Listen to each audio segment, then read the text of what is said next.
அல்லேலூயா. சத்தமாக ஹல்லேலூயா. போன வாரத்தினுடைய தொடர்ச்சி நான் ஏற்கனவே சொன்னேன். போன வாரத்தினுடைய தொடர்ச்சி இந்த வாரத்தில் நான் செய்ய போகிறேன். போன வாரம் என்ன செய்து கொடுத்தோம் மறக்க முடியாதுன்னு நினைக்கிறேன். பைசோன் என்று சொல்லப்படுகிற ஆற்றை குறித்து வெளிப்பாட்டோடு கூட கர்த்தர் நம்மை நடத்தினார். பைசோன் என்ற வார்த்தைக்கு என்ன அர்த்தம்? பெருக்கம், வளர்ச்சி, சோத்திரம், அறுவடை, எதனாலும் சொல்லிக்கொள்ளலாம். நீங்களும் நானும் பெருகுவது தேவ சித்தம். அல்லேலூயா.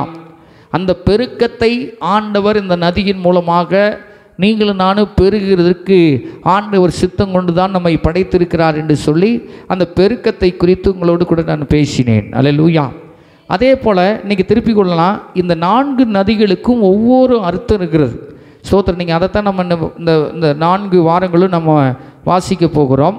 2வது நதி, முதல் நதி பைசோன் என்று சொல்லப்படுகிறது. 2வது நதி குறித்து 2வது அதிகாரம் அதில் 13வது வசனத்தில் இருக்குது. வாசிங்க. 2ஆம் ஆற்றுக்கு கீகோன் என்று பேர், அது எத்தியோப்பியா தேசம் முழுவதையும் சுற்றி ஓடும். அல்லேலூயா. எத்தனை பேர் ஆமென் சொல்கிறீங்க? 2வது நதிக்கு என்ன பேரா? கீகோன் என்று சொல்லப்படுகிறது. வேதத்தில் தெளிவுபட எழுதி வைத்திருக்கிறார்கள்.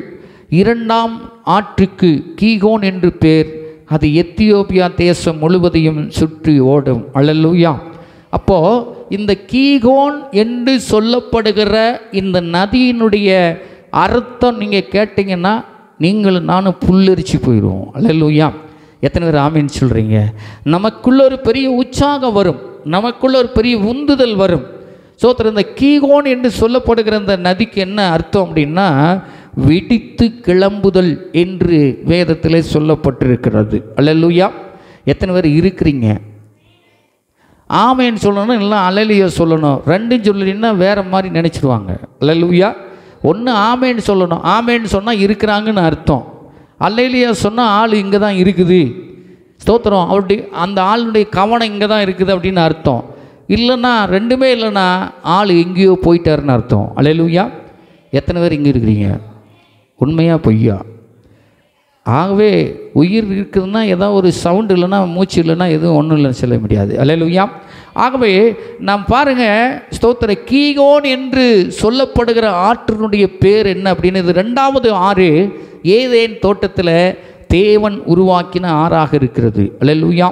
பாருங்கள், வெடித்து கிளம்புதல் என்று சொல்லப்பட்டிருக்கிறது. இந்த வெடித்து கிளம்புதல் அப்படிங்கிற வார்த்தைக்கு நான் ஆண்டவரிடத்தில் என்ன ஆண்டவரை வெடித்து கிளம்புதல் அப்படின்னா என்ன அர்த்தம் அப்படின்னா, ஸ்தோத்திரம், வெடித்து கிளம்பும் போது அந்த வெடிக்கிற நேரத்தில் யாரும் என்ன செய்ய முடியாது, அதை தடை பண்ணவே முடியாது. அல்லேலூயா. எத்தனை பேர் ஆமேன்னு சொல்கிறீங்க? அப்போ பைசோன் என்ற ஆற்றுக்கு பெருக்கம் என்று சொன்ன அந்த வசனத்தில் பெருக்கத்தை, நீங்களும் நானும் பெருகுகிறதை, நீங்களும் நானும் அபார வளர்ச்சி அடைவதை, வெடித்து கிளம்புகிறது போல ஒரு விதையை போட்டால் அந்த விதையிலிருந்து ஒரு முளை கிளம்பி அந்த கிளம்பி வர காரியத்தை ஒருத்தர் என்ன செய்ய முடியாது, தடை செய்ய முடியாது. அதை போல பெருக்கத்தையும் வளர்ச்சியையும் ஆசீர்வாதத்தையும் ஆண்டவர் நம்மை பெருக செய்ய சித்தம் கொண்டு விட்டார். இந்த பெருக்கத்தை எந்த மனுஷனாலும் தடை செய்ய முடியாது. அல்லேலூயா. எத்தனை பேர் ஆமென் சொல்லுகிறீர்கள்? ஆகவே பெருக்கத்தையோ, நீங்கள் வளர்கிறதையோ, நீங்கள் பெருகுகிறதையோ, நீங்கள் ஆசீர்வதிக்கப்படுகிறதையோ எந்த மனுஷனாலையும் தடுக்க முடியாது என்று இந்த கீகோன் நதி நமக்கு வெளிப்படுத்துகிறது. அல்லேலூயா. எத்தனை பேர் ஆமென் சொல்லுகிறீர்கள்? ஏன்னா ஏற்கனவே ஆதாம் ஏவாளை எடுத்துக்கொள்ளுங்கள், அவர்கள் பழுகி பெருக வேண்டும் என்று தேவன் சித்தத்தையும் அங்கே நோக்கத்தையும் வைத்திருந்தார். அல்லேலூயா. அந்த நோக்கத்துக்கு விரோதமாக சத்துரு எழும்பி அந்த நோக்கத்தை ஆண்டவருடைய பிரசன்னத்திலிருந்து அவர்களை விலக்கி போட்டுவிட்டான். அவர்கள் விலகி போய்விட்டார்கள் என்று சொல்லி, அவர்கள் தள்ளி போய்விட்டார்கள் என்று சொல்லி, அவர்கள் ஆண்டவருடைய வார்த்தைக்கு கீழ்ப்படியாத போய்விட்டார்கள் என்று சொல்லி தேவனுடைய திட்டத்தை கர்த்தர் மாற்றவே இல்லை. அல்லேலூயா. அவர் சொன்னது தான். அல்லேலூயா. ஸ்தோத்திரம். மனிதர்கள் மாறி போகலாம், குடும்பம் மாறி போகலாம், ஸ்தோத்திரம், நபர்கள் மாறி போகலாம், ஆனால் அவர் சொன்ன திட்டத்தை அவர் மாற்றாதவராய் இருக்கிறார். அல்லேலூயா. எத்தனை பேர் ஆமென் சொல்றீங்க? ஆதாம் ஏவாள் தவறி போய்விட்டார்கள்.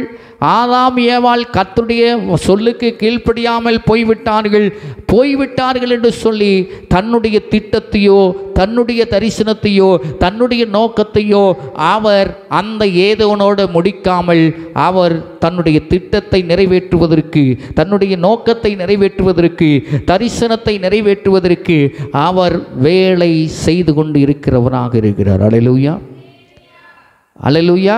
அப்போ இதிலிருந்து என்ன தெரியுது அப்படின்னா, நமக்கு கொடுத்திருக்கிற ஆசீர்வாதத்தை, நமக்கு கொடுத்திருக்கிற பெருக்கத்தை ஒருவேளை நீங்களும் நானும் தள்ளிவிடலாம். கர்த்தர் நம்ம குடும்பத்தில் வச்சிருக்கிற திட்டத்தை, நோக்கத்தை யாராலையும் தடை செய்யவே முடியாது. அல்லேலூயா. இன்னைக்கு என் மூலமாக வரலாம், நான் சரியாக நடக்கலைன்னா ஸ்தோத்திரம், என்னை தள்ளிட்டு என் பிள்ளைகள் மூலமாக ஆசீர்வதிக்கப்படலாம். என் பிள்ளையும் ஒன்றும் இல்லை அப்படின்னா பிள்ளைகளுடைய பிள்ளைகளை கர்த்தர் ஆசீர்வதிக்கலாம். ஆனால் தேவனுடைய நோக்கம் ஆசீர்வாதத்தை, பெருக்கத்தை கொடுப்பதே. அல்லேலூயா. எத்தனை பேர் ஆமென் சொல்கிறீங்க? அதுதான் நீங்கள் வேதம் சொல்லுகிறது. கீகோன் என்று சொல்லப்பட்டால் வெடித்து கிளம்புதல். வெடித்து கிளம்புகிற நேரத்தில் சோத்திர யாருமே போய் தடை செய்ய முடியாது. இன்றைக்கு அரசாங்கத்தில் தடைகளை கொண்டு வருகலாம், சோத்திர மனுஷன் மூலமாக தடை வரலாம். நம்முடைய சந்ததியை ஒழிப்பதற்காக எத்தனையோ சதி திட்டங்களை போடலாம்.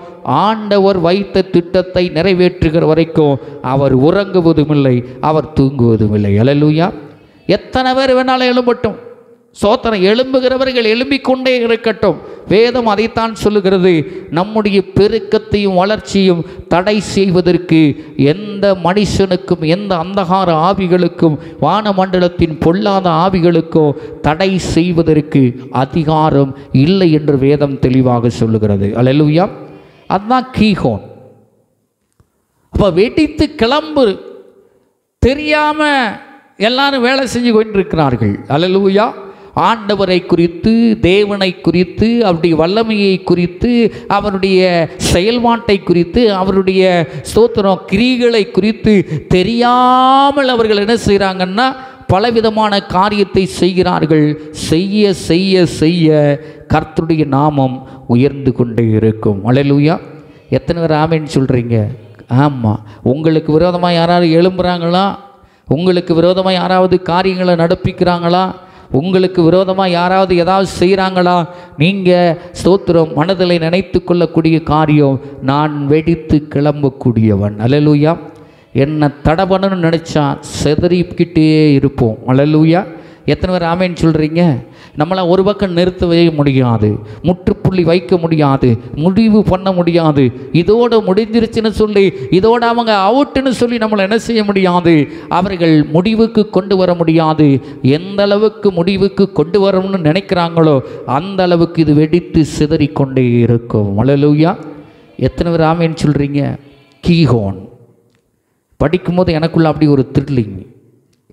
அப்போனா என்ன அர்த்தம்னா, தேவன் நம்மால் வச்சிருக்கிற திட்டத்தையும், தேவன் நம்மால் வைத்திருக்கிற தரிசனத்தையும், தேவன் நம்மால் வைத்திருக்கிற நோக்கத்தையும் நிறைவேற்றுகிற வரைக்கும் ஸ்தோத்திர எந்த சக்தி வந்தாலும் கர்த்தர் அதை ஒரே இமைப்பொழுதிலே மாற்றி விடுவார். அல்லேலூயா.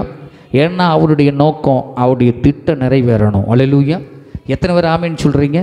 அதுதான் கீகோன்னு அர்த்தம். அப்போ ஆண்டவர் உங்களை குறித்து ஒரு நோக்கத்தை வச்சிருக்கிறார், திட்டத்தை வச்சிருக்கிறார், தரிசனத்தை வச்சிருக்கிறார். அந்த தரிசனத்தையும் நோக்கத்தையும் திட்டத்தையும் நிறைவேற்றி முடிப்புற வரைக்கும் உங்களுக்கு விரோதமாய் யாரும் எழும்பி அதை தடை செய்யவே முடியாது. அல்லேலூயா. எத்தனை பேர் ஆமென் சொல்கிறீங்க? ஆமாம். நாம் பெருகுவதை யாரும் தடை செய்ய முடியாது, எந்த சக்திக்கும் அதிகாரம் இல்லை என்று சொல்லுகிறேன். அல்லேலூயா. பாருங்கள், அங்கே சொல்லப்பட்டிருக்கிற வார்த்தை நீங்கள் கவனிச்சிங்கன்னா, சிலதை உங்களுக்கு சொல்கிறேன். நீரூற்றாண்டையிலே வேர்களை விடுகிறதும் உஷ்ணத்திற்கு பயப்படாத மரத்தை போலவும் இருப்பீர்கள். ஸ்தோத்திரம். அல்லேலூயா. வெடித்து கிளம்புகிற பெருகுகிற ஸ்தோத்திரம் அந்த கீகோன் ஆறு என்று சொல்லப்படுகிறது. அந்த ஆற்றங்கரையிலே வாழ்ந்து கொண்டிருக்கிற, அதுக்குள்ளே ஜீவித்து கொண்டிருக்கிற நீங்களும் நானும் எப்படி இருப்போம்னா, ஸ்தோத்திரம் நீரூற்றாண்டையில் வேர்களை விடுக்கிறதும் பல பக்கம். அல்லேலூயா. ஒரு பக்கம் மட்டுமல்ல, ஸ்தோத்திரம் ஒரு மரத்தை வச்ச என்ன செய்யுது, பல பக்கம் அது தாக்கத்தை உண்டாக்குகிறது, வேர்கள் பிரிந்து போகிறது, அதுதான் வெட்டித்து சிதறது. அல்லேலூயா. எத்தனை பேர் ஆமேன்னு சொல்கிறீங்க? ஒரு வேர் மட்டுமல்ல, 4 திசைகளிலும் இருக்கிற, அதை சுற்றில் இருக்கிற 4 திசைகளிலும் இருக்கிற பக்கங்களிலே ஒரு பெரிய தாக்கத்தை உண்டாக்கக்கூடிய ஒரு பெரிய வல்லமை வேறு அதற்கு இருக்கிறது. அதே போல்தான் நம்முடைய கிறிஸ்துவனுடைய ஆலமரம் பெரிய மரம். அல்லேலூயா. எத்தனை பேர் ஆமேன்னு சொல்கிறீங்க? அதில் இருக்கிற வேர்களை வெட்ட வெட்ட அது என்ன செய்யும்? வந்து கொண்டே தான் இருக்கும். அல்லேலூயா. எத்தனை பேர் ஆமேன்னு சொல்கிறோம்? ஏன்னா கர்த்தருடைய திராட்சை கொடியில் இணைக்கப்பட்டிருக்கிறோம். அல்லேலூயா. எத்தனை பேர் ஆமேன்னு சொல்கிறோம்? அவரே திராட்சை செடி, அதனுடைய கொடிகளாக நாம் இருக்கிறோம். சோத்திரம். நாம் இணைக்கப்பட்டது ஏதோ சீக்கிரத்தில் காஞ்சி போகிற, சீக்கிரத்தில் பட்டு போகிற, சீக்கிரத்தில் கீழே விழத்தள்ளுகிற மரத்தில் நம்ம இணைக்கப்படவில்லை, பெரிய மரத்தில் இணைக்கப்பட்டிருக்கிறோம். அல்லேலூயா. எத்தனை பேர் ஆமேன்னு சொல்லுகிறோம்? உஷ்ணத்திற்கும் பயப்படாங்கிறீங்க. உஷ்ணம் வருதா? சோத்திரம் பயப்படாதீங்க. சோத்திரம் இன்னும் சொல்ல போனால் உஷ்ணம்னா என்னது? பலவிதமான போராட்டங்களை நம்மளை தாக்கலாம். உஷ்ணம் பலவிதமான காரியங்கள் நம்மளை தாக்கலாம், காரியங்களை செய்ய முடியாதபடிக்கு தடை பண்ணலாம், இந்த காரியத்தை இவங்க செய்யக்கூடாதுன்னு தடை பண்ணலாம். நீங்கள் வளர்ந்து பெருகுவதை எதுவும் தடை செய்ய முடியாது. அல்லேலூயா. எந்த பாடுகளும் உபத்திரவும் உங்களை பயமறுத்த முடியாது. பஞ்சமோ உலக கவர்ச்சியோ உலக சாரத்தை உறிஞ்சி முடியாது. ஏனெனில் பஞ்சம் வருவதை கற்பனை செய்து கூட பார்க்க முடியாத காரணம் இந்த கீகோன் ஆறு ஓடிக்கொண்டே இருக்கும். அல்லேலூயா. எத்தனை பேர் ஆமேன்னு சொல்கிறீர்கள்? அது வளர்ந்து கொண்டே இருக்கும். ஆற்று தண்ணி யாராலும் நிவர்த்தி செய்யவே முடியாது. அல்லேலூயா. ஆகவே ஸ்தோத்திரம். எல்லாம் நிறைய பேர் என்ன பண்ணுறாங்க? நம்முடைய ஓட்டத்தை, நம்முடைய பிரயாணத்தை, நம்முடைய விசுவாசத்தை, நம்முடைய ஆவிக்குரிய வளர்ச்சியை தடை பண்ணி நிறுத்தி விடணும்னு நினைக்கிறாங்க. அல்லேலூயா. எத்தனை பேர் ஆமேன்னு சொல்கிறீங்க?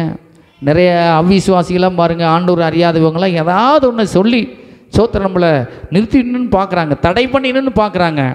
ஆனால் இந்த கீகோன் ஆறாக இருக்கிற நீங்களும் நானும் எந்த அளவுக்கு தடை பண்ணுகிறார்களோ அந்த அளவுக்கு வெடித்து செதறி சோத்திரம் பெருகி கொண்டே இருப்போம். அல்லேலூயா. எத்தனை பேர் ஆமேன்னு சொல்கிறீங்க? பாருங்கள், இயேசு கிறிஸ்துனுடைய நீங்கள் எடுத்துக்கிட்டிங்கன்னா தேவன் சோத்திரம் இந்த ஆதாம் ஏவாள் போயிட்டாங்க, அதனால் ஸ்தோத்திரம் இந்த திட்டத்தை தடை பண்ணிடலான்னு சொல்லி நினச்சான். அல்லேலூயா. ஆதாம் ஏவாளை முடிச்சிட்டா தேவனுடைய திட்டம், தரிசனம் எல்லாம் தடைபட்டு போயிடும். அப்புறம் தேவன் என்ன செயல்பட மாட்டார். ஏன்னா ஆண்டவருக்கு தெரிஞ்சதெல்லாம் ஆதாம் ஏவாள் மட்டும்தான் சொல்லி ஸ்தோத்திரம் அங்கே இருக்கிற அன்னைக்கு இருந்த ராஜா ஒவ்வொரு காரியத்தையும் செய்கிறான். அல்லேலூயா. ஆனால் தேவ திட்டம் எப்படி நிறைவேறது மட்டும் பாருங்கள். ஸ்தோத்திரம். நம்ம வந்தால் நம்மளை ஆசீர்வதிப்பார், இல்லைன்னா விட்டுருவார், அவ்வளோதான். ஸ்தோத்திரம். வர்றது வராது நம்முடைய சௌரியம். ஆனால் இங்கே ஆதாம் ஏவாள் தன்னுடைய தரிசனத்தை விட்டு போனார்கள். ஆனால் அவங்களே பிடிச்ச ஆண்டவர் என்ன செய்யல, தொங்கிக்கிட்டு நீ தான் வந்து செய்யணும், நீ தான் வந்து பண்ணணும்னு சொல்லி நினைக்கல. அதே மாதிரி தான் ஆசீர்வாதமும் நீங்களும் நானும் வந்தால் கொடுப்பாரு, வரலைன்னா வேறவங்களுக்கு ஆண்டவர் கொடுத்துட்டு போயிட்டே இருப்பார். அல்லேலூயா. அங்கே பாருங்கள், வேதம் சொல்லுகிறது ஆண்டவருடைய திட்டம் தடைபடாமல் நடைபெறுகிறதை உங்களுக்கு காண்பிக்க போகிறேன். ஆண்டவருடைய திட்டம் வளர்ச்சி அடைவதை உங்களுக்கு காண்பிக்க போகிறேன். இந்த கீகோன் ஆற்றை போல சோத்திரம் ஆண்டவருடைய திட்டம் மக்கள் மூலமாய் வெடிச்சு சிதறுகிறதை உங்களுக்கு நான் காண்பிக்க போகிறேன். அல்லேலூயா. பாருங்கள், ஆதியாகமத்தின் புஸ்தகத்துக்கு அதிலே வருவோம். இந்த குடும்பம் போச்சு, அடுத்து இன்னொரு காரியத்தை ஆண்டவர் பண்ணுறார். நீங்கள் வாசித்து பாருங்கள், 1ஆவது அதிகாரம் அதிலேயே 26வது வசனத்திலிருந்து நம்ம வாசிக்கலாமே. 26லிருந்து, பின்பு தேவன் அவர் சாயலாகவும் அவருடைய ரூபத்தின்படியையும் மனுஷனை உண்டாக்குவோமாக, மச்சங்களையும் ஆகாயத்து பறவைகளையும் மிருக ஜீவன்களையும் பூமி அனைத்தையும் பூமியின் மேல் ஊறும் சகல பிராணிகளையும் ஆளக்கடவர்கள் என்றார். அடுத்தது, தேவன் தம்முடைய சாயலாக மனுஷனை சிருஷ்டித்தார், அவனை சேவ சாயலாகவே சிருஷ்டித்தான், ஆணும் பெண்ணுமாக அவர்களை சிருஷ்டித்தான். பின்பு தேவன் அவர்களை நோக்கி, நீங்கள் பலுகி பெருகி பூமியை நிரப்பி அதை கீழ்ப்படுத்தி சமுத்திரத்தின் மச்சங்களையும் ஆகாயத்து பறவைகளையும் பூமியின் மேல் நடமாடுகிற சகல ஜீவ ஜந்துக்களையும் ஆண்டு கொள்ளுங்கள் என்று சொல்லி தேவன் அவர்களை ஆசீர்வதித்தார். இந்த ஆசீர்வாதம் தான் தொன்று தொட்டு போய்கிட்டே இருக்குது. அல்லேலூயா. இந்த ஆசீர்வாதத்திற்கு ஆதாமி ஏவாளும் பிட்டாகலை.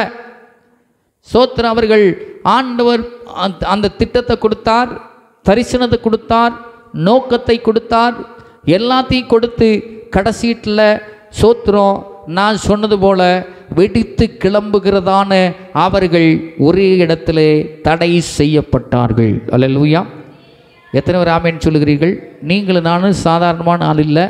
ஒரே மாதிரி இருக்கிறதுக்காக கர்த்தர் தெரிந்து கொள்ளவே இல்லை. அல்லேலூயா. ஒரு காரியம்னா அடுத்த காரியத்துக்கு போய்கொண்டே இருக்க வேண்டும், மாற்றங்களை உருவாக்கி கொண்டே இருக்க வேண்டும். ஸ்தோத்திர. தேசத்தில் குடும்பத்தில் மாற்றத்தை உருவாக்கக்கூடிய ஒரு வெடித்து கிளம்பக்கூடிய ஸ்தோத்திர பெருக்கத்தை உண்டாக்கக்கூடிய ஜனங்களாக, தடை பண்ணப்படாதவர்களாக கர்த்தர் நம்மை வைத்திருக்கின்றார். அல்லேலூயா. இவங்க அதில் ஃபிட் ஆகலை. அவருடைய தரிசனம் என்ன?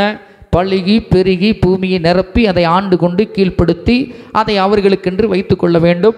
இதுதான் தேவனுடைய திட்டம். அல்லேலூயா. இந்த திட்டத்தை இந்த ஆதாம் ஏவாளை என்ன செஞ்சிட்டாங்க? விட்டு விட்டார்கள்.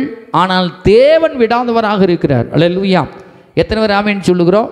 நாம் விட்டாலும், நாம் அதை ஒதுக்கிட்டாலும், நாம் நிர்விசாரமாக இருந்தாலும், நாம் அசால்ட்டுத்தனமாக இருந்தாலும், நாம் அதை அக்கறை எடுத்துக்கொள்ளாமல் இருந்தாலும் நம்முடைய கையை விட்டு அடுத்த ஜந்ததிக்கு அது போகும். அல்லேலூயா.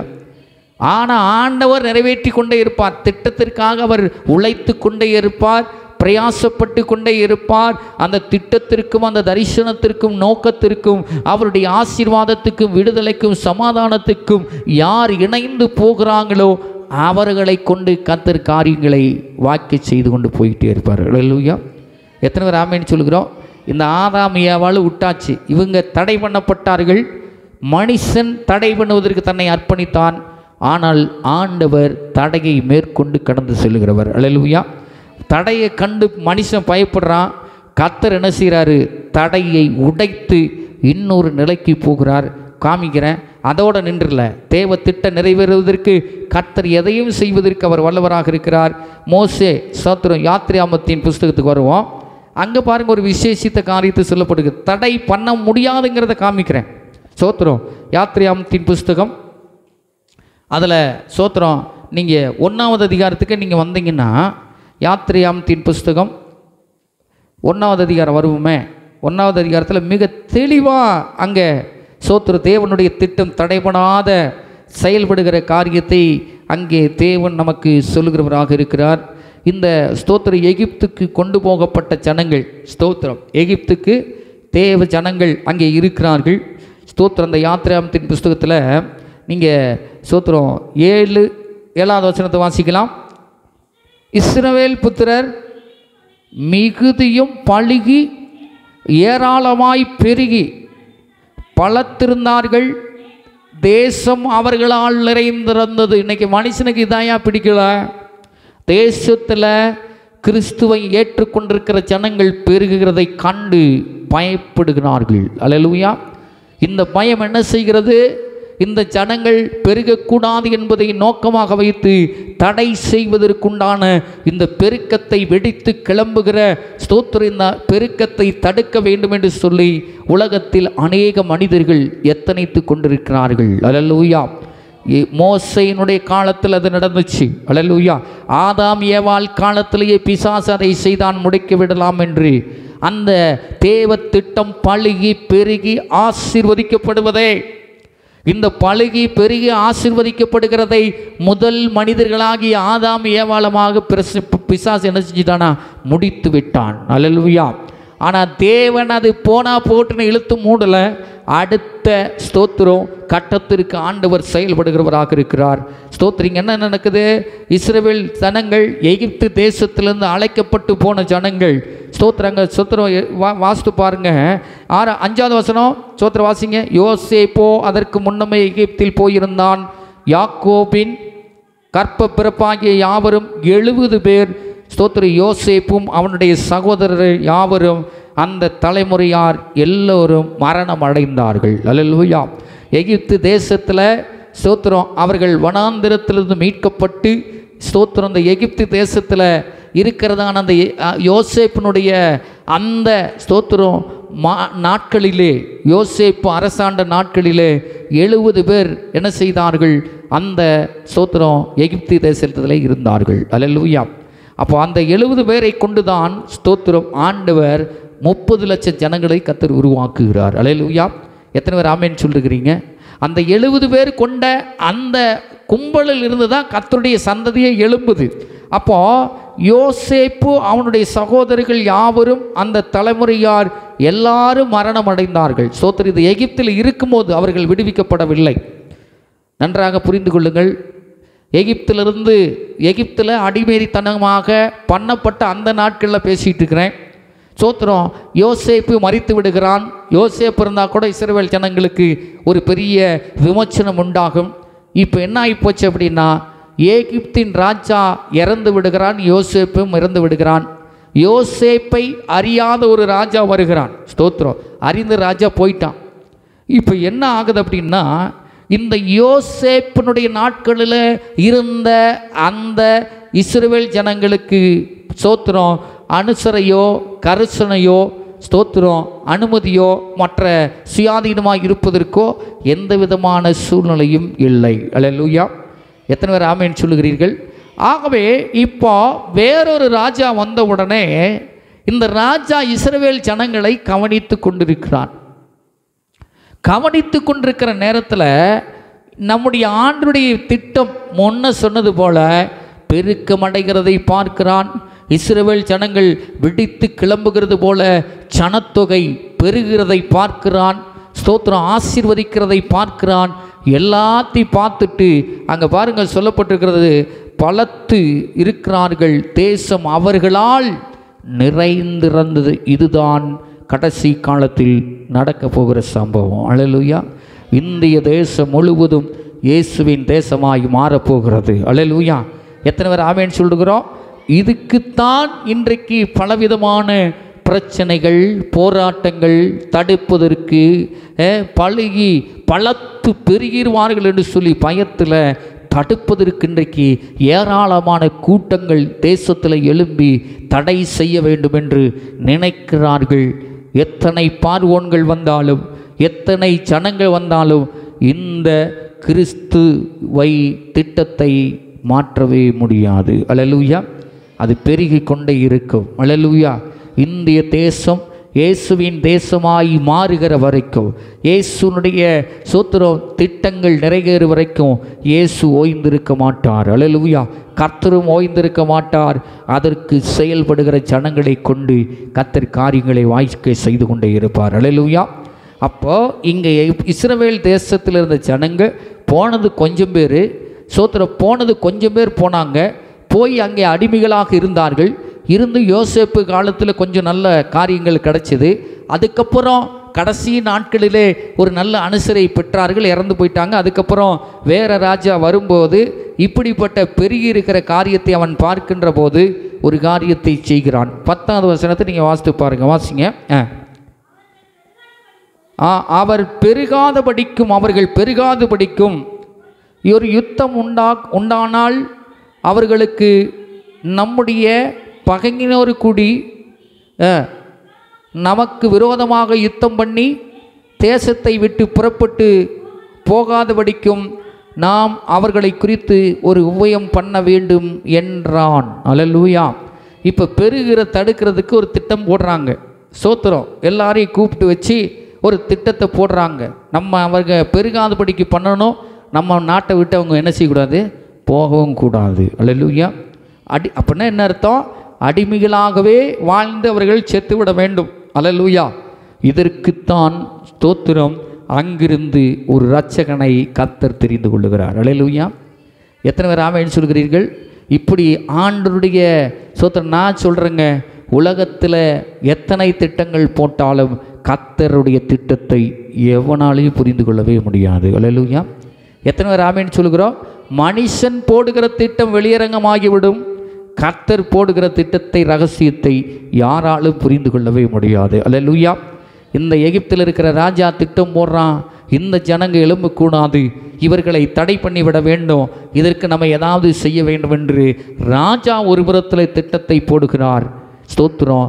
கர்த்தர் ஒரு புறத்தில் திட்டத்தை போடுகிறார். நீ இப்படியா செய்கிற ராஜா, வாய்ப்பே இல்லை அப்படின்னு சொல்லி அவர் என்ன செய்கிறார்னா, அங்கேயே ஒரு தேவகுமாரனை எழுப்புகிறார். அல்லேலூயா. இரட்சகரை எழுப்புகிறார். அல்லேலூயா. அவன் தூரத்திலிருந்து தான் வேலை செய்ய முடியும், கர்த்தர் உள்ளிருந்தே வேலை செய்கிறவர். அல்லேலூயா. எத்தனை பேர் ஆமென் சொல்கிறீர்கள்? ஸ்தோத்திரம். கர்த்தர் உள்ளிருந்து வேலை செய்கிறவர். எங்கே பிரச்சனைக்கு தான் அங்கே இறங்கிடுவார். அல்லேலூயா. எங்கே வேதனைக்கு தான் அங்கே இறங்கிடுவார். ஆனால் மனுஷனுடைய எண்ணம் தூரத்திலிருந்து தான் வேலை செய்ய முடியுமே தவிர, கர்த்தர் தைரியமாக பயப்படாமல் உள்ளே இறங்கி வேலை செய்கிறவர். அல்லேலூயா. பாருங்கள், நீங்கள் இப்போ பாருங்கள், ஸ்தோத்திரம். இப்போ நீங்கள் வாசித்தீங்கன்னா தெரியும். 22வது வசனத்தை வாசிக்கலாம். வாசிங்க. அப்பொழுது பார்வோன், 22 புரிஞ்சிட்டீங்கன்னா, அப்பொழுது பார்வோன் பிறக்கும் ஆண் பிள்ளைகளை எல்லாம் நதியிலே போட்டு விடவும், பெண் பிள்ளைகளை எல்லாம் உயிரோடே வைக்கவும் தன் ஜனங்கள் எல்லோருக்கும் கட்டளையிட்டான். அல்லேலூயா. ஏன்னா ஸ்தோத்திரம், இஸ்ரவேல் சந்ததியிலிருந்து தான் எல்லா காரியத்தையும் கர்த்தர் செய்கிறார் என்பதை அந்த பார்வோன் அறிந்தபடியினாலே முதல் மகன் ஆண் பிள்ளையைத்தான் கொண்டுதான் இஸ்ரவேல் ஜனங்களுடைய வம்சத்தில் தான் தேசம் பலுகி பெருக போகிறது, ஆசீர்வதிக்க போகிறது என்று தேவனுடைய திட்டம் இருந்தபடியினாலே ஆண் பிள்ளைகளை எல்லாவற்றையும் கொல்ல வேண்டும் என்று ஒரு திட்டத்தை போடுகிறான். அல்லேலூயா. எத்தனை பேர் ஆமென் சொல்கிறீங்க? கொன்று விட்டால் வேலை முடிச்சு. அப்போ தேவ திட்டம் என்ன செய்யுது? பெருக்கம், ஜனப்பெருக்கம், ஜனத்திரட்சி, எல்லா பெருக்கத்தை எல்லாத்தையும் நீங்கள் இந்த வெடித்து கிளம்புகிறதான ஜனக்கூட்டத்தை தடுத்து விடலாம் என்று ஆண் பிள்ளைகளை எல்லாரையும் நீங்கள் என்ன செய்யுங்க? கொன்று போடுகிற தேசத்தில் ஒரு சட்டத்தை போட்டான் பாருங்க. அல்லேலூயா. அங்கே தான் ஒரு பெரிய ஆண்டவருடைய கரிசனையான செயல்பாட்டை நாம் பார்க்கிறோம். அங்கே சொல்லப்பட்டிருக்கிறது, லேவி குடும்பத்தாரில் 2வது அதிகாரம் 1வது வசனமே சொல்லுது, லேவி குடும்பத்தாரில் ஒருவன் லேவியின் குமாரத்திகளில் ஒருத்தியை விவாகம் பண்ணினால், அந்த ஸ்திரீ கர்ப்பவதியாகி ஒரு ஆண் பிள்ளையை பெற்று அது அழகுள்ளது என்று கண்டு அதை 3 மாதம் ஒளித்து வைத்தாள். அல்லேலூயா. எத்தனை பேர் ஆமென் சொல்லுகிறீர்கள்? அப்போ தேவனுடைய திட்டம் இந்த பார்வோன்னு நினைக்கிறதுக்கு முன்னாலேயே ஆதாம் ஏவாள் மூலமாக அந்த பெருக்கத்தை அடைய வேண்டும் என்று நினைத்த தேவன் ஒரு சாய்ஸையும் கர்த்தர் அந்த நாட்களிலே தெரிந்து கொண்டார். அல்லேலூயா. எத்தனை பேர் ஆமென் சொல்கிறீங்க? அப்போது இங்கே பாருங்கள், சொல்லப்பட்டிருக்கிறது, இவன் நினைக்கிறதுக்கு முன்னாலேயே கர்த்தர் அங்கே தீர்மானம் பண்ணிவிட்டார். அல்லேலூயா. உன்னுடைய அரண்மனையில் உங்ககிட்ட இருக்கிற பெண்களில், உங்ககிட்ட இருக்கிற ஆட்களில் பிறங்கிற குழந்தை எடுத்து அவனையே இஸ்ரவேல் ஜனங்களுடைய ரட்சிப்புக்கு கொண்டு வருவேன் என்று சொல்லி கர்த்தர் தீர்மானம் பண்ணினார். இந்த ஸ்திரீ அந்த ஆண் பிள்ளையை ஒளித்து வைத்தாள். அல்லேலூயா. எத்தனை பேர் ஆமென் சொல்கிறீங்க? தேவ திட்டம் பாருங்க, நமக்கு நிறைவேற்றுகிறதற்கு ஆண்டவர் எதையும் செய்வதற்கு வல்லவராக இருக்கிறார். நீங்கள் நானும் பெருகிறதுக்கு, நீங்கள் நானும் வெடித்து கிளம்புகிறதற்கு தேவன் எதையும் செய்வதற்கு அவர் ஆயத்தமாக இருக்கிறார். நாம் தான் ஒதுங்கி போகிறோம். அப்போ பாருங்க, அங்கே நடக்கிற இந்த நீங்கள் 2வது அதிகாரம் ஃபுல்லாக நீங்கள் வீட்டில் போய் நீங்கள் வாசித்து பார்த்தீர்கள் என்றால், மோசே என்று சொன்ன அழகுள்ள ஒரு மகன் பிறக்கிறான். அந்த மகனை ஸ்தோத்திரம் 3 மாதத்திற்கு பிறகு ஸ்தோத்திரம் என்ன செய்கிறாங்க? நாணல் பெட்டியிலே வைத்து அதை நைல் நதியிலே கொண்டு போய் விடுகிறார்கள். இந்த பார்வோனுடைய குமாரத்தி அந்த நைல் நதியிலே வந்து குளிக்க வருகிறாள். இந்த பெட்டியை பார்க்கிறாள். பார்த்த உடனே அதை போய் எடுங்கள் என்று சொல்லுகிறாள். தன்னுடைய தாதிமார்கள் அதை திறந்து பார்த்த உடனே அழகுள்ள குழந்தையாக இருக்கிறது என்று சொல்லி அந்த குழந்தையின் மேல் பார்வோனுடைய குமாரத்தினுடைய கண்கள் போகிறது. அதை நான் வளர்த்துகிறேன் என்று சொல்லுகிறாள். ஸ்தோத்திரம், எங்கே வெறுக்கப்பட்டதோ, எங்கே தேவ திட்டத்தை முடக்க வேண்டுமென்று, தடை செய்ய வேண்டுமென்று உத்தரவு பிறப்பிக்கப்பட்டதோ, அங்கேயே அந்த தடையை உடைத்து இஸ்ரவேல் ஜனங்களை மீட்கக்கூடிய ஒரு இரட்சகன் அவருடைய வீட்டிலே வளர்றாரு. அல்லேலூயா! எத்தனை பேர் ஆமென் சொல்கிறீங்க? பெரிய வெளிப்பாடு. மனுஷன் தடை பண்ணணும்னு நினைக்கிறானா? முடியவே முடியாது. ஏன்னா அவன் நினைக்கிறதுக்கு முன்னால் பல ஆயிரம் ஆண்டுகளுக்கு முன்பதாக கர்த்தர் தீர்மானம் பண்ணி வைத்திருக்கிறார். அதை தடை பண்ண எந்த மனுஷனாலையும் முடியாது. அல்லேலூயா! எத்தனை பேர் ஆமென் சொல்கிறீங்க? பாருங்கள், அந்த பார்வோனுடைய குமாரத்தி அதை எடுத்துக்கொண்டு போய், இன்னும் சிறப்பு என்னென்னா, மற்றவங்கிட்ட கொடுத்தா கூட அது சரியாக வளராது அப்படின்னு சொல்லி அவ பெற்ற தாய்க்கு சம்பளத்தை கொடுத்து அவளே அதை வளர்த்து பெரிய ஆள் ஆக்கி ஸ்தோத்திரம் அரண்மனையிலே கொண்டு போய் வந்து விடுகிறாள். அந்த அரண்மனையிலே சகல சாஸ்திரத்தையும் கற்று சகல காரியங்களை கற்று மோசே அப்படியே தகான்னு வளர்றான். அல்லேலூயா! எத்தனை பேர் ஆமென் சொல்கிறீங்க? இதெல்லாம் வாசித்தா சோத்திரம், அங்கேயே அந்த மோசே குழந்தையை முடிக்கணும்னு நினச்சான். மோசையை முடிச்சிருந்தா இயேசு வர முடியாது. அல்லேலூயா! எத்தனை பேர் ஆமென் சொல்கிறீங்க? ஆமாம், மோசையை முடிக்கணும் தடை பண்ணி நினச்சா முடியலை. அங்கேயும் கர்த்தர் என்ன செய்தார்? சோத்திரம், முதல் குடும்பத்தை நீ சொல்லிட்ட, ஆனால் இந்த தர நான் ஏமாற மாட்டேன் அப்படின்னு சொல்லிட்டு கர்த்தர் என்ன செய்கிறார்? இந்த பார்வோனுக்கு மேலே திட்டத்தை போட்டு மோசே வளருவதற்கு உதவி செய்து அவன் வளர்ந்து வருகிறான். ஸ்தோத்திரம், வளர்ந்து இஸ்ரவேல் ஜனங்களை ரட்சிப்புக்கு ஏதுவான வழியிலே நடத்துகிறான். அல்லேலூயா! ஒன்று. ரெண்டாவது காரியம் பாருங்கள், இன்னொரு இடத்துல தடை செய்கிறார்கள், அவன் வளர்ந்து கொண்டே இருக்கிறான். ஸ்தோத்திரம், எங்கன்னு பார்த்தீங்கன்னா ஆதியாகமத்தின் புஸ்தகம் 26வது அதிகாரத்துக்கு வருவோம். ஸ்தோத்திரம், அங்கே பாருங்கள், நான் என்ன சொல்கிறேன்னா, வெடித்து கிளம்புகிறதை யாரும் தடுக்க முடியாதுங்கிறத உங்களுக்கு நான் சொல்லி கொடுத்துட்டுருக்கிறேன். கீகோன் 6 என்று சொன்னால் வெடித்து கிளம்புதல் அப்படின்னு அர்த்தம்.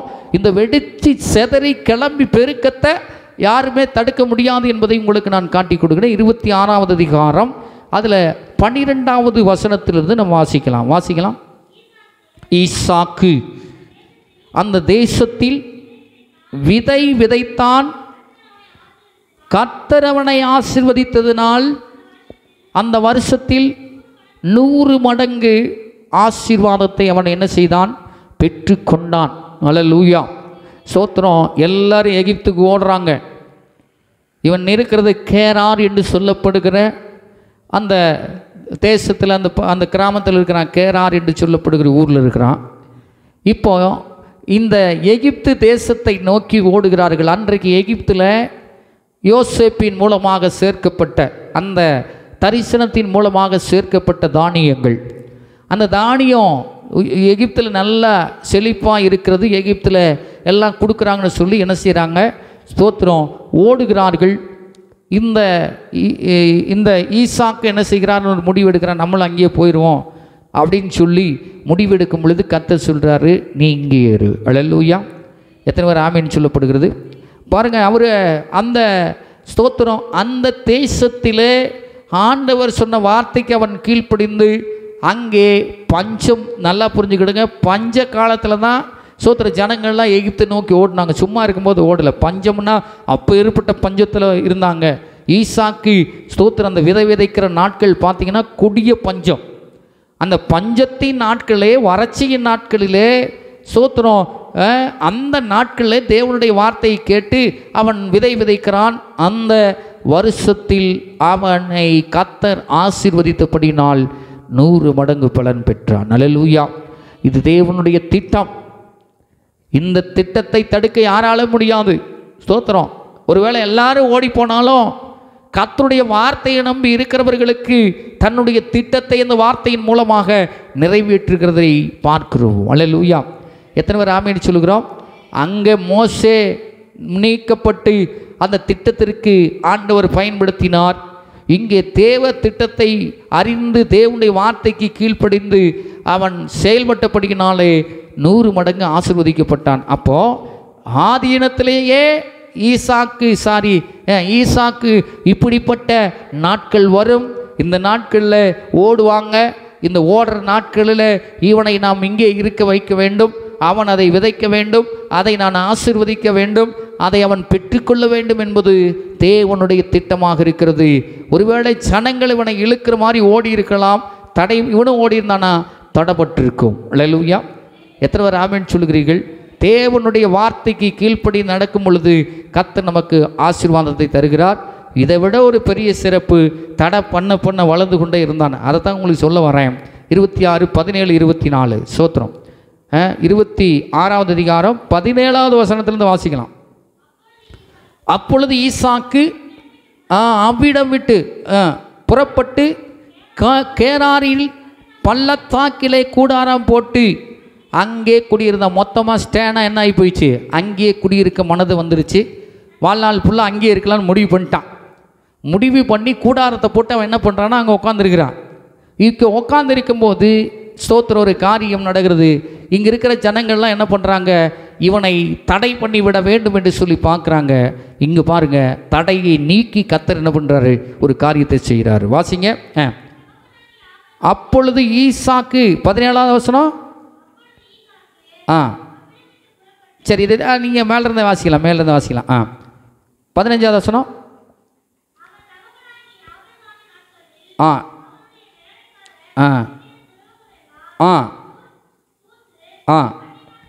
பாருங்கள் நீங்கள் அந்த நான் ஒரு அந்த அந்த அந்த ஈசாக்கு விதைத்ததை ஒரு மேற்கோள் காட்டுறதுக்காக தான் ஒன்று. 13வது வசனத்தை பாருங்களேன். சோத்திரம் வாசிங்க. 13. அவன் ஐஸ்வர்யவன் ஆகி வர வர விருத்தி அடைந்து மகா பெரியவனானான். எப்போ விருத்தி அடைந்தான், எப்போ பெருகினான், எப்போ மகா சோத்திர பெரியவனாகி விருத்தி அடைந்தான், ஐஸ்வர்யவானாக வளர்ந்தான்னா பஞ்ச காலத்தில் கர்த்தர் செஞ்சார். அல்லேலூயா. எத்தனை பேர் ஆமீன் சொல்கிறீங்க? சாப்பிட்றதுக்கே கஷ்டமாக இருக்கிற சூழ்நிலையில், சோத்திரம் வாழ்க்கை நடத்துறதுக்கே கஷ்டமாக இருக்கிற சூழ்நிலையில் ஆண்டவர் அவனை ஆசீர்வதித்த ஆசீர்வாதம், பெருகின பெருக்கம், ஸ்தோத்திரம் கீகோன் என்று சொல்லப்படுகிறதான வெடித்து கிளம்புதல் என்று சொல்லப்படுகிற வெடிச்சு கிளம்புனா பல பீஸாக பிரியும். அல்லேலூயா. அப்போது ஆண்டவர் பாருங்கள், அவனுடைய வார்த்தைக்கு கீழ்ப்படிந்து அவன் விதைத்ததுனால, அவனை ஆசீர்வதிச்சதுனால சீக்கிரத்தில் சடனாக ஸ்தோத்திரம் உடனடியாக அவன் என்ன பண்ணுறான், ஐஸ்வர்யவானாக மாறுகிறான். வர வர விருத்தி அடைந்து மகா பெரியவனானான். இதை பார்த்த ஜனங்கள். இப்போ நீங்கள் வாசிக்கலாம் 16வது வசனத்திலிருந்து வாசிங்க. அவனுக்கு ஆட்டு மந்தையும் மாட்டு மந்தையும் அநேக பணிவிடைக்காரரும் இருந்தபடியினாலே பெலிஸ்தேர் அவன் பேரில் பொறாமை கொண்டு. இதுக்கு தான் வந்தேன். இப்போ உங்களுடைய வளர்ச்சி வருகிற வரைக்கும் யாரும் உங்களை சீண்ட மாட்டாங்க. அல்லேலூயா. எத்தனை பேர் ஆமேன்னு சொல்கிறீங்க? அரை வயிற்று கஞ்சி, வயிற்று சாப்பாடு, உடுத்த உடை இல்லாமல் பைத்தியக்கார மாதிரி, பிச்சைக்கார மாதிரி, ஏழை மாதிரி இருக்கிற வரைக்கும் உங்களை எவனே சீண்ட மாட்டான். அல்லேலூயா. எத்தனை பேருங்க ஆமேன்னு சொல்கிறீங்க? எல்லாரையும் எகிப்து நோக்கி போனான். சோத்திரம் அப்போல்லாம் இவனை யாரும் கண்டுக்கல. சோத்திரம் இவன் சோத்துக்கு இல்லாத இருந்தான், அப்போ யாரும் கண்டுக்கல. சட்டை இல்லாத இருந்தான், அப்போ யாரும் கண்டுக்கல. சோத்திரம் எத்தனை பேர் ஆமேன்னு சொல்கிறீங்க? பைத்தியக்கார மாதிரி தெருவில் சுற்றிக்கிட்டு இருந்தோம், அப்போல்லாம் யாரும் கண்டுக்கல. திடீர்னு கண்கள் பதிக்கப்பட்டு தான் தாங்க வெடித்து கிளம்புகிற ஆசீர்வாதம். அல்லேலூயா. எத்தனை பேர் ஆமேன்னு சொல்லுகிறீர்கள்? பாருங்க, அங்கே சொல்லப்பட்டிருக்கிறது ஆண்டவர் ஆசீர்வதித்ததுனால இவனுங்கெல்லாம் எகிப்து தேசத்திற்கு போனாலும் இங்கே இருக்கிற ஜனங்கள் பார்க்குறாங்க, எப்படி இவ்வளோ சீக்கிரத்தில் இவன் பணக்காரனாய் மாறினான். அல்லேலூயா. எவ்வளவு சீக்கிரத்தில் இவன் பெரியவனாய் மாறிவிட்டான், ஐஸ்வர்யவனாய் மாறிவிட்டான், மகா பெரியவனாய் மாறிவிட்டான். உங்களுக்கு ஆசீர்வாதம் வர வர, பெருக்கம் வர வர, உங்களுக்கு சோத்திர மேன்மை வர வர, நீங்கள் உயர்ந்து கொண்டே போகிறதை பார்க்கிற ஜனங்கள் பார்த்துட்டு சும்மா இருக்க மாட்டான். அவன் எதையாவது உங்களுக்கு கெடுதலை செஞ்சுக்கிட்டே தான் இருப்பான். அல்லேலூயா. எத்தனை பேர் ஆமேன்னு சொல்கிறோம்? அது நடக்கணும். அல்லேலூயா. அது நடக்கணும். ஒருத்தன் பொறாமப்படணும், எரிச்சல் அடையணும், நம்ம மேலே வேற்றுமை உண்டாகணும். ஏன்னா கர்த்தர் திட்டம் அதுவாக இருக்கிறது. அல்லேலூயா. எத்தனை பேர் ஆமேன்னு சொல்கிறீங்க? உங்களுக்கு சண்டை எவனும் உங்களை குறித்து பேசலையா, யாரும் உங்களை குறித்து எதுவும் சொல்லலையா, அப்போனா தெரிஞ்சுக்க நீங்கள் அவங்களோட கூட ஒத்து போகிறீர்கள். அல்லேலூயா. எத்தனை பேர் ஆமேன்னு சொல்கிறீங்க? உங்களை குறித்து எவனாவது தவறாக பேசுகிறானா, உங்களை குறித்து யாராவது சொல்கிறாங்களா, உங்களை குறித்து யாராவது பண்ணுறாங்கன்னா, அப்படி என்றால் நீங்கள் கர்த்தருடைய பார்வையில் சரியாய் போய்கொண்டிருக்கிறீர்கள். அல்லேலூயா. எத்தனை பேர் ஆமென் சொல்கிறோம்? இங்கே அங்கே தான் இருக்கிறான். ஈசாக்கு கேராரில் தான் இருக்கிறான். சும்மா வந்த நேரத்தில், ஓட்டாண்டியாக வந்த நேரத்தில், ஒன்றும் இல்லாத நேரத்தில் அந்த கேராரில் இருக்கிற ஜனங்கள் கண்கள் போகவில்லை. திடீரென்று பணக்காரனாக ஐஸ்வர்யவனாக மாறின பிறகு அவங்களுடைய கண்கள் அங்கே போகுது. என்ன நடக்குதுன்னா, அது ரொம்ப அற்புதமாக போட்டுக்குது. 15வது வசனம் வாசிங்க. 14வது வசனம். அவனுக்கு ஆட்டு மந்தைகளும் மாட்டு மந்தையும் அநேக பணிவிடைக்காரரும் இருந்தபடியினால் பெலிஸ்தியர் அவன் பேரில் பொறாமை. தானாக வந்துடும். நம்ம கூட இருந்தவனே கழுத்தறுத்துருவோம் பாருங்க. அல்லேலூயா. எத்தனை பேர் ஆமேன்னு சொல்கிறீங்க?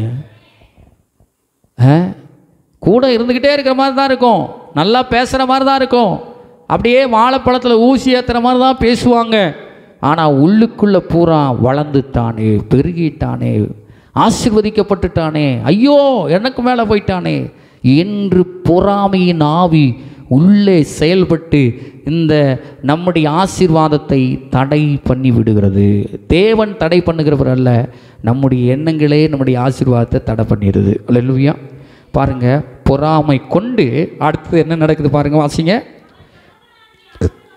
அவன் தகப்பனாகிய ஆபிரகாமை நாட்களில் அவருடைய வேலைக்காரர் வெற்றின துறவைகளெல்லாம் தூர்த்து மண்ணினால் நிரப்பி போட்டார்கள். இவனுக்கு பாருங்கள் என்ன பிரச்சனை.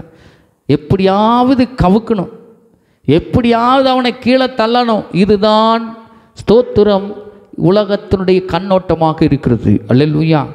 எப்படியா இந்த ஆசீர்வாதத்திலேருந்து அவனை கீழே தள்ளிடணும். பிசாசுடைய நோக்கமும் அதுதான். இந்த திட்டத்திலேருந்து அவனை ஏதாவது ஒன்று பண்ணி அவனை கீழே தள்ளிடணும். இந்த தரிசனத்திலேருந்து அவனை கொண்டு வந்துடணும். சோத்திரம், இந்த தரிசன நோக்கத்திலேருந்து அவனை கீழே தள்ளிடணும். இந்த நோக்கத்தையும் தரிசனத்தையும் திட்டத்தையும் கீழே தள்ளுவதற்கு இன்றைக்கு மனிதன் அல்ல, பலவிதமான சக்திகள் உலகத்தில் செயல்பட்டு கொண்டிருக்கிறது. அல்லேலூயா. அது மனுஷன் மூலமாக இருக்கலாம், பொருள் மூலமாக இருக்கலாம், அது பணத்தின் மூலமாக இருக்கலாம், அது எதன் மூலமாக இருந்தாலும் அந்த வடிவத்தில் பிசாசு இன்றைக்கு ஆண்டுடைய செயல்பாட்டுக்கும் திட்டத்திற்கும் தரிசனத்திற்கும் செயல்பட்டு கொண்டிருக்கிறான். அல்லேலூயா. அதை தள்ளுறதுக்கு இன்னைக்கு பிசாசு பலவிதமான யுக்தியை கையாளுறான். அல்லேலூயா. சோத்திரம். அதில் அவன் ஜெயிச்சிட்டான். சோத்திரம். இன்னொரு காரியத்தை அவனுக்கு பண்ணுவோம்.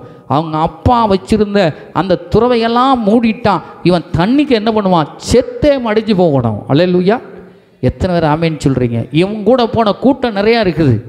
இந்த கூட்டத்துக்கெல்லாம் செத்து போகிறத பார்த்து பார்த்து பார்த்து அவன் தேவ தரிசனத்தை விட்டுட்டு, தேவனுடைய நோக்கத்தை விட்டுட்டு, தேவனுடைய திட்டத்தை விட்டுட்டு இவன் என்ன செய்வான்? மனமடிவாகி இந்த காரியத்தை விட்டு ஓடிடுவான்னு நினச்சி துறவையெல்லாம் தூக்குறான். சோத்திரம். அல்லேலூயா. அவனுடைய நோக்க துறவைதான் தூக்க முடிஞ்சிச்சு. கர்த்தருடைய காரியம் இதுபோல் 1000 துறவை தோண்ட முடியும்னு அவனுக்கு தெரியாமல் போச்சு. அல்லேலூயா. எத்தனை பேர் ஆமேன்னு சொல்கிறீங்க? பாருங்கள், வாசித்து பாருங்கள் நடக்கிற திருளிங்க பாருங்கள். வாசிங்க 17வது வசனம். போட்டு அங்கே வாசிங்க. 16வது வசனம் வாசிக்கலாம். அபிமெலேக்கு ஈசாக்கை நோக்கி ஒரு வார்த்தை சொல்கிறான் பாருங்க. அதனால தான் அந்த பொறாமை, அந்த துறவை தூத்து போடுறதுக்கு என்ன பிரச்சனை அப்படின்னா, அங்கே பாருங்கள். அப்போனா ஈசாக்கு பெருகிறதை அவன் பார்த்து கொண்டே இருந்திருக்கிறான், கவனித்து கொண்டே இருந்திருக்கிறான். இந்த ஜனங்க வந்திருக்கிறாங்க, என்ன நடக்குது பார்ப்போன்னு சொல்லி அவன் வேறொரு நோக்கத்தில் பார்த்தா இவன் எதிர்பார்த்த நோக்கத்துக்கு மேலே நடந்து போச்சு. அல்லேலூயா. இப்போ அந்த சோத்திரம் ராஜா சொல்கிறான். 16வது வசனம் வாசிங்க. அபிமெலேக்கு ஈசாக்கை நோக்கி, நீ எங்களை விட்டு போய்விடும், எங்களை பார்க்கிலும் மிகவும் பலத்தவனானாய். அல்லேலூயா. எத்தனை பெரிய வசனம் பாருங்க. பார்த்துக்கிட்டே இருப்பாங்க. ஒரு நாளில் குழியை வெட்டிடுவான். சோத்திரம். அல்லேலூயா. எத்தனை பேர் ஆமேன்னு சொல்கிறேன் பாருங்கள். அங்கே பார்த்துக்கிட்டே இருக்கிறான். அபிமெலேக்கு தான் அன்றைக்கி ராஜா. அந்த அபிமெலேக்கு பார்த்துட்டு நேரடியாகவே வந்து சொல்கிறாரு, நீ போயிடப்பா, நீ எங்களை விட பலத்து போயிட்ட, பெருகி போயிட்ட. நான் வந்ததுலேருந்து பார்க்குறேன், கவனிக்கிறேன், நீ செய்கிறதெல்லாம் பார்த்துக்கிட்டு இருக்கிறேன். நீ வந்ததுலேருந்து இப்படி தான் எல்லாமே உன்னை ஆண்டவர் என்ன பண்ணுறாரு, ஆசீர்வதித்து கொண்டிருக்கிறார். பெறுகிறதை நான் பார்க்கிறேன். இந்த தேசத்தை விட்டு நீ போயிரு. அல்லேலூயா. ஆனால் ஆண்டவர் என்ன பண்ணுறாரு, இங்கே இருன்றாரு. அல்லேலூயா. எத்தனை பேர் ஆமேன்னு சொல்கிறீங்க? தேவன் பெருக்கத்தை, தேவனுடைய வளர்ச்சியை, தேவனுடைய ஆசீர்வாதத்தை யாராலையும் தடை பண்ண முடியாது. பண்ண அது வளர்ந்து கொண்டே இருக்கும். அல்லேலூயா. பாருங்கள், அங்கே சொல்லப்பட்டிருக்க அடுத்த வசனத்தை வாசிக்கலாம். வாசிங்க. அப்பொழுது ஈசாக்கு அவ்விடம் விட்டு புறப்பட்டு அவன் சொன்னதுக்கு கீழ்ப்படிஞ்சு உடனே புறப்பட்டு கேராரின் பள்ளத்தாக்களே கூடாரம் போட்டு அங்கே குடியிருந்தான். தன் தகப்பனாகிய ஆபிரகாமின் நாட்களில் வெட்டியவைகளும் ஆபிரகாம் மரித்த பின் பெலிஸ்தியர் தூர்த்து போட்டவைகளுமான துறவுகளை மறுபடியும் தோண்டி தன் தகப்பன் அவைகளுக்கு இட்டிருந்த பெயர்களின்படியே அவைகளுக்கு பெயரிட்டான். அல்லேலூயா. சோத்திரம். என்ன பண்ணிட்டான்? சோத்திரம். தகப்பன் மரித்து ஆபிரகாம் மரித்து போன உடனே அங்கே இருக்கிறவங்கலாம் என்ன பண்ணிட்டான், இது ஆபிரகாமுடைய துறவுன்னு சொல்லி போட்டு மூடிவிட்டானுங்க. மூடனதை இவன் அங்கே போன உடனே ஆபிரகாம் தூர்த்த அந்த துறவுகளை எல்லாம் மறுபடியும் என்ன செய்கிறான், தோண்ட ஆரம்பிக்கிறான். 19வது வசனம். ஈசாக்குடைய வேலைக்காரர் பள்ளத்தாக்கிலே வெட்டி அங்கே சுரக்கும் நீரூற்றை கண்டார்கள். அல்லேலூயா. பாருங்கள், கண்டார்கள். இவனுங்களுடைய எண்ணம், இந்த துறவு இன்னுமே ஒருபோதும் தண்ணி கொடுக்காது, இது நம்ம மண்ணை போட்டு மூடி தடை பண்ணியாச்சு, இதிலிருந்து ஒன்றுமே வராதுன்னு சொல்லி நினச்சிக்கிட்டு இருக்கிறான். அல்லேலூயா. பிசாசு நம்முடைய வாழ்க்கையில் இப்படி தான், எதையாவது செஞ்சுட்டு இனிமேல் நடக்காது, அல்லேலூயா, இதுமே நடக்காது, இது செய்யாது, இது பண்ணாது, இது வராது, இது கிடைக்காது அப்படின்னு சொல்லி பிசாசு நினைக்கிறானே தவிர, நீங்களும் நானும் இல்லாதவைகளிலிருந்து கத்தர் இருக்கிறதை போல் நினைக்கிறது இவன். அல்லேலூயா. அங்கே பாருங்கள், நடக்கிற காரியத்தை ஒன்றொன்னா தோன்றான். முதல் துறவை தோண்டும் பொழுது வருகிறார்கள், அவங்க தடை பண்ணுறாங்க, விட்டுட்டு போயிடுறான். 2வது துறவை தோன்றாங்க, அங்கேயும் தடை பண்ணுறாங்க, போயிடுறான். 3வது துறவை தோண்டும் பொழுது 2வது துறவையில் தடை செய்தவர்கள் 3வது துறவுக்கு அவர்கள் வரவே இல்லை. அல்லேலூயா. எத்தனை பேர் ஆமென் சொல்லுகிறீர்கள்? தடை பண்ணவே முடியாது. நீங்கள் செஞ்சுக்கிட்டே இருந்தா, ஓயாமல் நம்ம பண்ணிக்கிட்டே இருந்தா, ஓயாமல் நம்ம கர்த்தரை துதிச்சு கொண்டே இருந்தா பார்ப்பாங்க, ஸ்தோத்திரம், இதை ஒன்றும் செய்ய முடியாது. அல்லேலூயா. அப்படின்னு ஓஞ்சி போய் சளிப்படைஞ்சு அவங்களே விட்டுட்டு போயிடுவாங்க. அல்லேலூயா. எத்தனை பேர் ஆமென் சொல்லுகிறீர்கள்? கதை வாய்ப்புள்ள ராஜா, செய்யவே முடியாது. அல்லேலூயா. ஒன்றும் நடக்காது. ஸ்தோத்திரம். கர்த்தருக்கு விரோதமாக எழும்பின எந்த மனுஷனும் நிலை நின்றதா சரித்திரமே கிடையாது. அல்லேலூயா. ஒன்று பச்சிப்பார், இல்லைனா ரட்சிப்பார், 2ல் ஏதாவது ஒன்று நடக்கும். அல்லேலூயா. இங்கே பாருங்கள், சொல்லிவிட்டு கடைசியில் துறவு வெட்டி அங்கே போங்க எல்லாம் பண்ணிவிட்டு, ஸ்தோத்திரம், அங்கே கடைசியாக ஒரு வசனத்தை வாசித்து நான் முடிக்கிறேன். இங்கே ஈசாக்கு என்ன செய்கிறான், அந்த இடத்த வச்சுட்டு பலிபீடத்தை உண்டாக்கி கர்த்தரை தொழுதுக்குள்ள நீங்கள் போய் வீட்டில் போய் வாசித்து பார்க்கலாம். அங்கே பாருங்கள், ஸ்தோத்திரம், நீங்கள் மற்ற வசனத்தை நீங்கள் வாசித்து பார்த்தீங்கன்னா 27வது வசனம் வாசிக்கலாம். அப்பொழுது ஈசாக்கு அவர்களை நோக்கி, என்னிடத்தில் வந்தீர்கள், நீங்கள் என்னை பகைத்து என்னை உங்களிடத்தில் இராதபடிக்கு துரத்தி விட்டீர்களே என்றான். அதற்கு அவர்கள், நிச்சயமாக கர்த்தர் உம்மோடு கூட இருக்கிறார் என்று கண்டோம், ஆகையால் எங்களுக்கும் உமக்கும் ஒரு ஆணை ஏற்பாடு உண்டாக வேண்டும் என்று தாங்கள் நிர்ணயம் பண்ணினோம் என்று சொல்லி எங்கே வர்றாங்க. இப்போ தொடர்ந்து நம்ம செஞ்சுட்டு வளருகிறதை பார்க்கிற ஜனங்கள் முதல்ல செய்ய வேண்டியவில்லை, தடை பண்ணுறதுக்கு பார்ப்பாங்க. இந்த தடையும் மீறி நம்ம ஆசீர்வதிக்கப்பட்டு கொண்டிருந்தோமானால் அவர்கள் நம்மை தேடி வருவதற்கு கர்த்தர் உதவி செய்வார். அல்லேலூயா. இருக்கிறீங்களா இல்லையா? வெடித்து கிளம்புகிற ஆசீர்வாதம் இதைத்தான் செய்யும். சோத்திரம். வெடித்து கிளம்புகிற பெருக்கம் இதைத்தான் செய்யும்.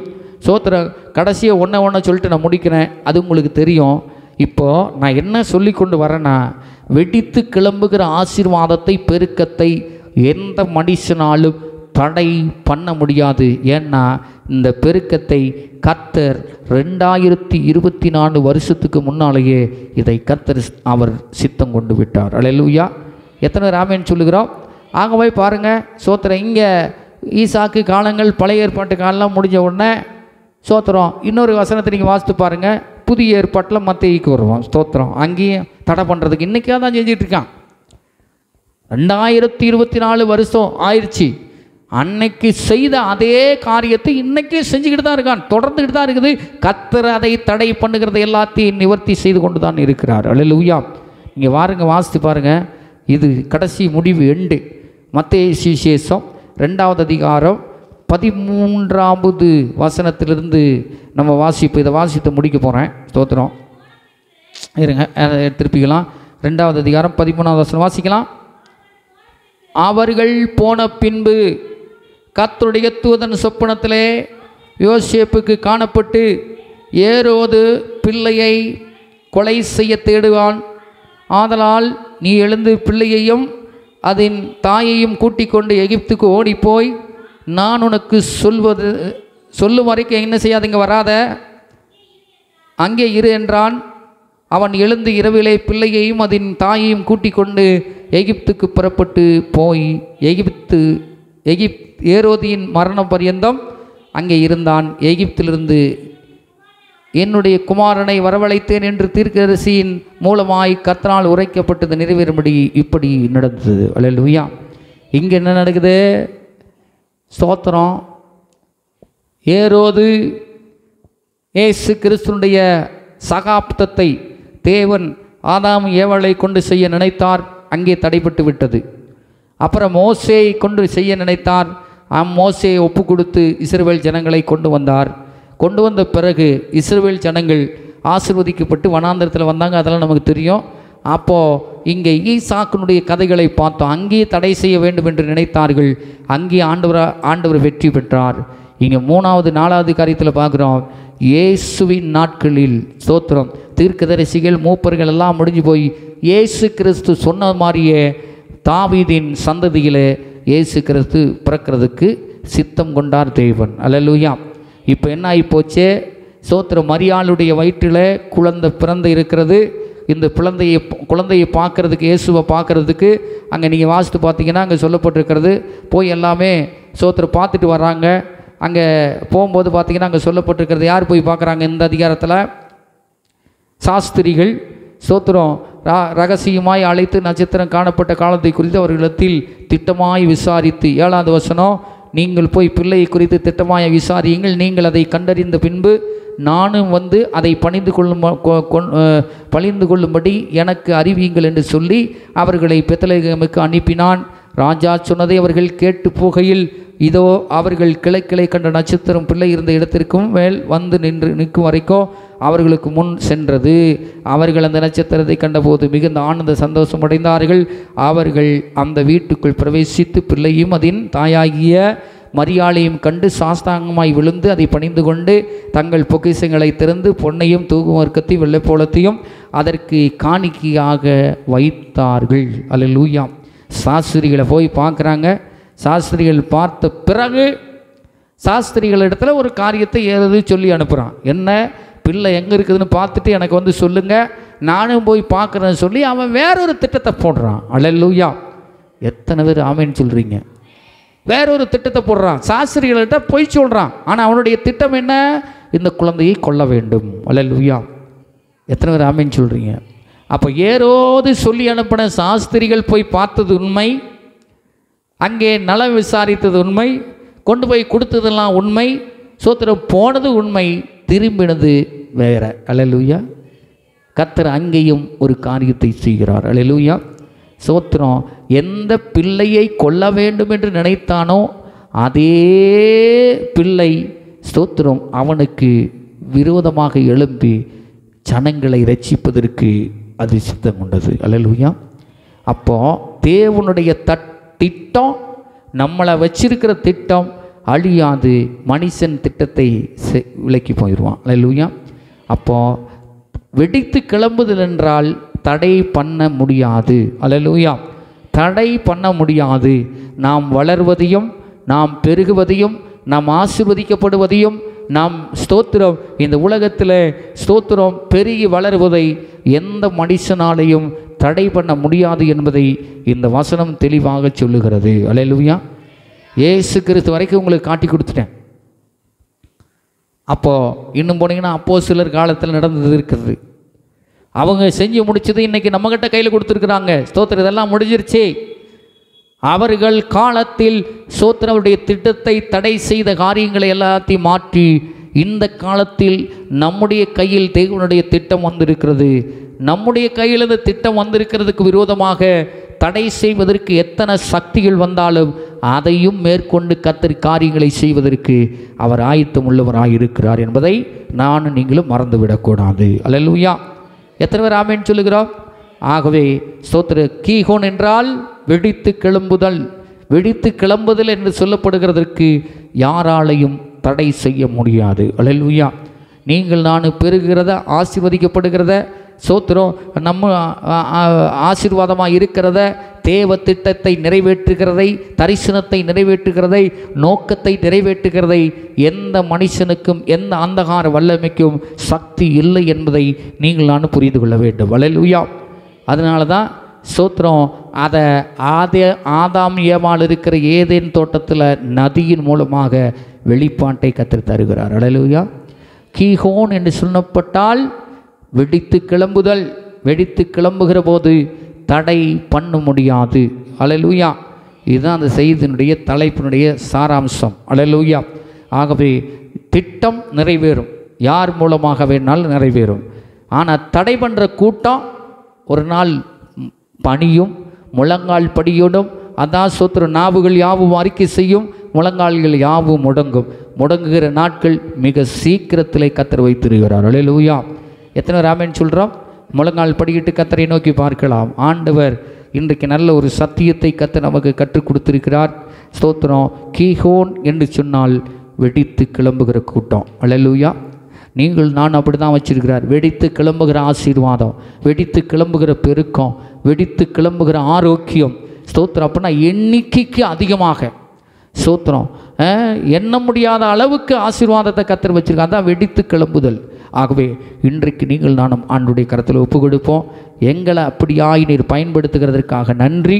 நாங்கள் ஒருபோதும் எந்த ஸ்தோத்திரம் ஆண்டவர் எதிரியை கண்டோ, அந்த அபிமெலேக்கை கண்டோ, ஆண்டவரே பார்வோனை கண்டோ, ஏரோதை கண்டோ நாங்கள் சோர்ந்து போகாதபடிக்கு கர்த்தர் எங்களை ஆண்டவரே தைரியமாய் நடத்துகிறீர் என்பதை ஆண்டவரே இந்த வசனத்தின் மூலமாய் நீர் எங்களுக்கு காட்டி கொடுத்திருக்கிறீர். அதற்காக ஸ்தோத்திரம். தொடர்ந்து உம்முடைய கரத்தில் ஒப்பு கொடுக்கிறோம். நாங்கள் பெருகுகிறவர்களாய் வளருகிறவர்களாய் ஸ்தோத்திரம் திரளான ஜனங்களாய் பெருகி ஆசீர்வாதத்தில் பெருகுகிறவர்களாய் கர்த்தர் எங்களை வைப்பதற்காக நன்றி செலுத்துகிறோம். தொடர்ந்து உம்முடைய கரத்தில் ஒப்பு கொடுக்கிறோம். எங்களுடைய பெருக்கத்தை, வளர்ச்சியை, ஆசீர்வாதத்தை பார்த்து ஜனங்கள் ரட்சிக்கப்படட்டும். அப்படி நீங்கள் ஆசீர்வதிக்க போகிறீங்க, அதுக்கு எங்களை ஒப்பு கொடுக்குறோம். நீர் பொறுப்பெடுத்துக்கொள்ளும். ஆசீர்வதியும் வந்திருக்கிற ஒவ்வொருவரை கர்த்தர் அப்படியாய் ஆசீர்வதித்தரலாம். இயேசுவின் நாமத்தில் பிதாவே, ஆமென்.